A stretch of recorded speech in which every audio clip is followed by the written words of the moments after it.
This is Darian Aaron from Living Out Loud with Darian, and you're watching 3LW TV.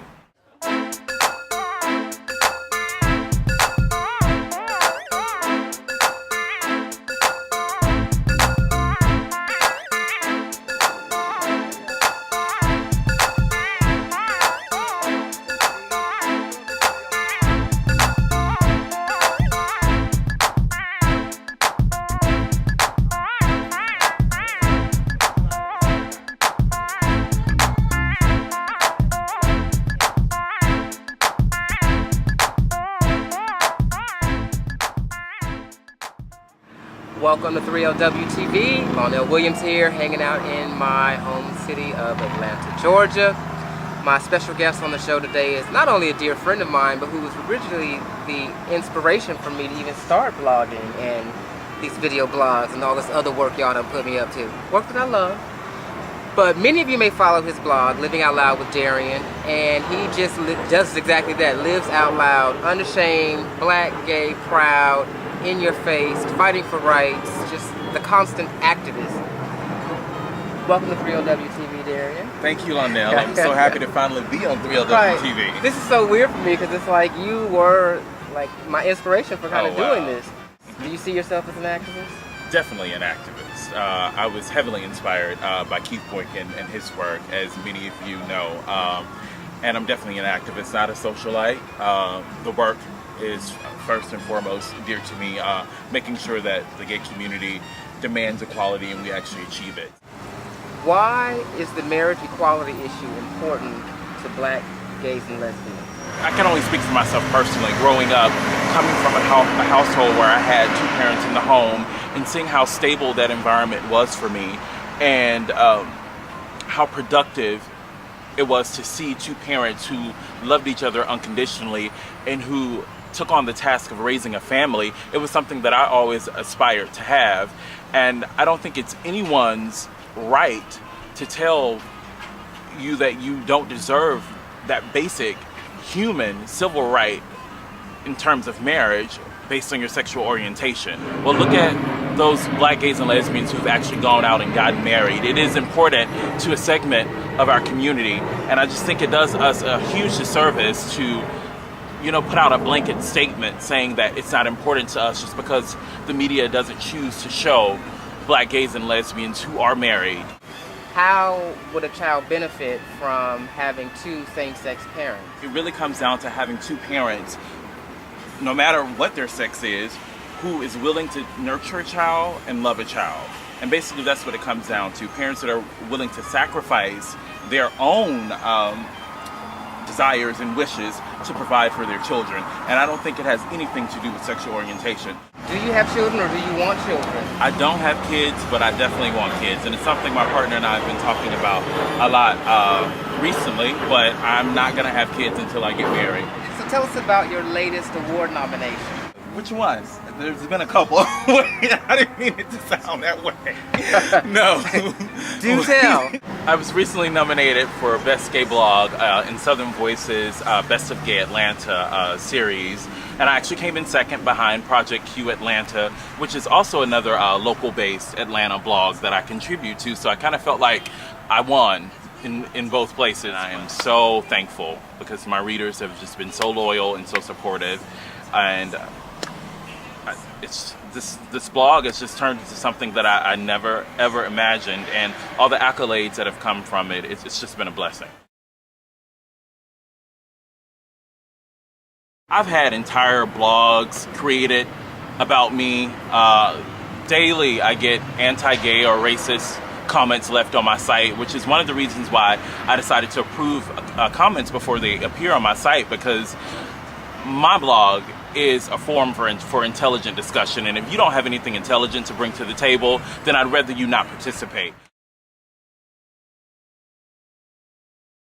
We're all promiscuous, that we're contributing to the breakdown of the black family, that we're anti-Christianity, which couldn't be further from the truth. And those are things that really tear at me, because they go totally against how I was raised and how a lot of the people that I associate with, were raised and how they lead their lives. And I think once people, especially in the straight black community, actually get to know SGL individuals one-on-one, and then we dispel those myths. You know, we break down those myths, but when you're on the outside looking in, that's kind of all you have to go on is the stereotypes. And I've dealt with that in my own family. I love my mother dearly, and we have a really close relationship, but when I first came out to her, the first thing she said, and this is hilarious now, and I came out at 16, so the first thing she said to me was, "You can't possibly be gay because you don't do drag." And she really thought that all gay men were drag queens. Nothing against drag queens, not to say drag queens, because I believe their art is amazing. They're amazing at what they do, but that's all that the media had fed her, so that was all that she knew. You have been very candid and very open, obviously, about your sexuality and somewhat about your spirituality. Can you give us a little more detail on how you balance the two? You know, that's a really good question. And I don't even know if I can put into words how I have managed to arrive at a place where I've been able to reconcile my sexuality with my spirituality, but I have. I mean, I was born and raised a Southern Baptist, and I've been in the church all my life, and I still continue to go to church to this day. But I think one of the main factors that contributed to my spiritual walk was being able to remove myself from homophobic church environments. So many of our black SGL men continue to contribute to congregations that are damaging to their souls.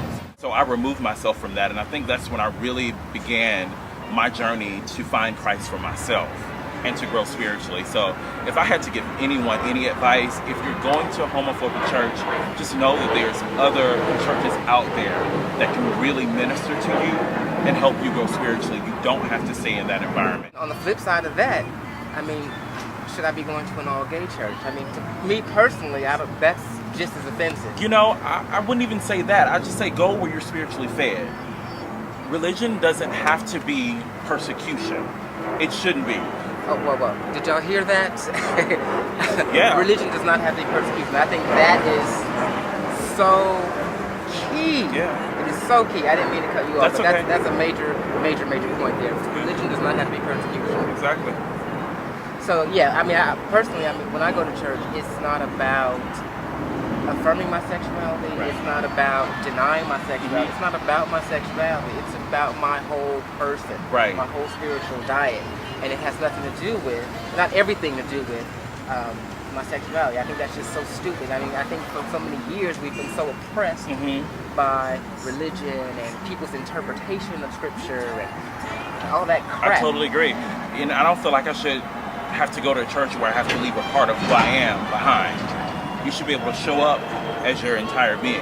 And if I have to leave a part of Darian at home in order to belong or feel accepted, then that's obviously not the congregation for me.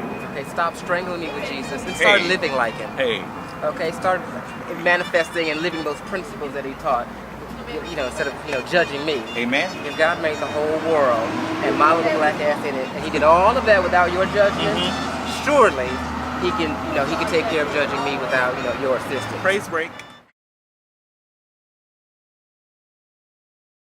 Lynn was actually a really good friend of mine, and he had become a huge supporter of my blog, having recently reached out to me for an interview when he was doing press for his final novel, Basketball Jones. And I remember just reading his work and hoping one day that I would at least get to meet him and shake his hand, and then to be able to call him up and to have him call me, it was such an honor.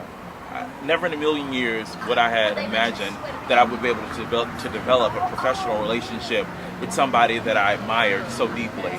And it's just an incredible loss, and I'm really hurting. There were 3 books that changed my life. One was Keith Boykin's One More River to Cross. The other was James Earl Hardy's B-Boy Blues. And the third was Lynn Harris's Invisible Life.